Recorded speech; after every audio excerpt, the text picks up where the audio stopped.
Constipation বা কোষ্ঠকাঠিন্য দূর করার দারুণ একটা উপায় আছে।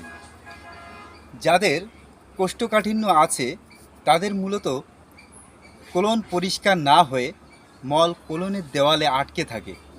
আমরা জানি যে কোনো আটকে থাকা ময়লা পরিষ্কার করার জন্য প্রয়োজন হয় সাবান, পানি এবং ব্রাশ, এই তিনটা জিনিসের।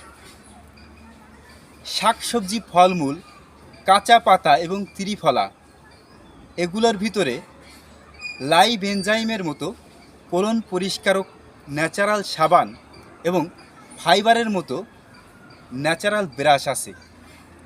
আপনি যদি প্রচুর পরিমাণে পানি পান করার পাশাপাশি শাকসবজি, ফলমূল, কাঁচা পাতা অথবা হরিতকি, আমলকি, বহেরা, এই তিনটার গুঁড়া দিয়ে তৈরি ত্রিফলা খেতে পারেন, তাহলে আপনার কোলন সম্পূর্ণরূপে পরিষ্কার হয়ে যাবে এবং কোষ্ঠকাঠিন্য সম্পূর্ণরূপে ভালো হয়ে যাবে।